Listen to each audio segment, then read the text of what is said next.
app is sold as a hair management system. Fog in pressure groups that camouflage their real purpose with euphemism. Fog from vested interests aping the language of science to muddy the truth about climate change. Fog in the Affordable Care Act, and in reporting so twisted at birth it might as well have been called the Affordable Scare Act. Fog in the U.S. Supreme Court, where 5 judges in Citizens United v. Federal Elections Commission 2010 sanctified secret bribery as freedom of speech. But never come their fog too thick, never come their mud and mire too deep, never come their bureaucratic waffle so gross as to withstand the clean, invigorating wind of a sound English sentence. Part 1. Tools of the Trade. Chapter 1. A Noble Thing. Winston Churchill had problems talking to a table. His teachers at Harrow told him that the Latin word for table was mensa. But if he wanted to invoke the thought of a table, address a table in the vocative case, he could not just blurt out the word. He must do as the Romans did, and write or say, O mensa. To Churchill's straightforward English way of thinking about such matters, it seemed absolute rigmarole to muck about with a good, solid noun.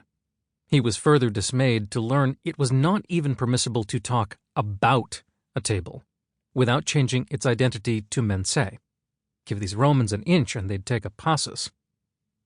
In his captivating memoir, My Early Life, Churchill admits a delinquency in the declensions of Latin grammar, which had given so much solace and profit to the cleverest Englishman. He decided he would stake his destiny instead on the force of simple, natural prose, rooted in the lexicon of Anglo-Saxon.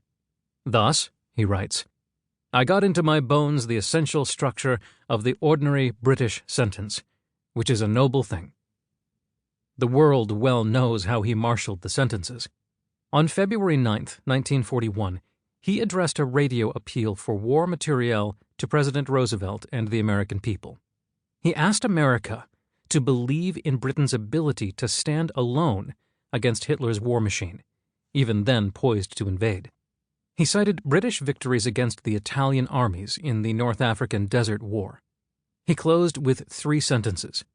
The first was an emotional pledge. We shall not fail or falter. We shall not weaken or tire. Neither sudden shock of battle, nor the long-drawn trials of vigilance and exertion will wear us down. But then he ended his broadcast with 10 taut words.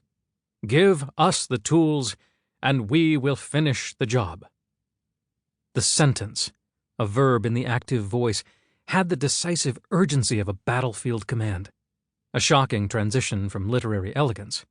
No tears, no plaintive whining, no soft soap, not a wasted syllable. Just, for God's sake, man, give us the tools and we will finish the job. So many of Churchill's words are imperishable. He might have written, words are the only things that last forever, they are more durable than the eternal hills.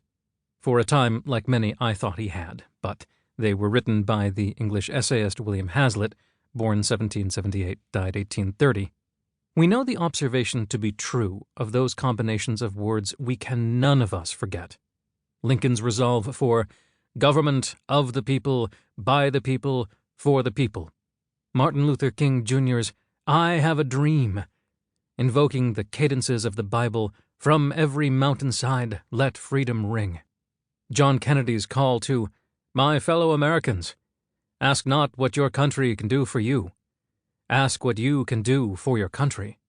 And for many, the enduring inspiration of Shakespeare's Henry V battle speech at Agincourt, that from this day to the ending of the world, we in it shall be remembered.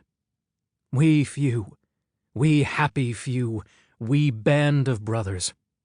The words of Pope Francis in 2013 will surely pass into history, that an obsession with narrow political issues risked even the moral edifice of the Church falling like a house of cards, losing the freshness and fragrance of the gospel.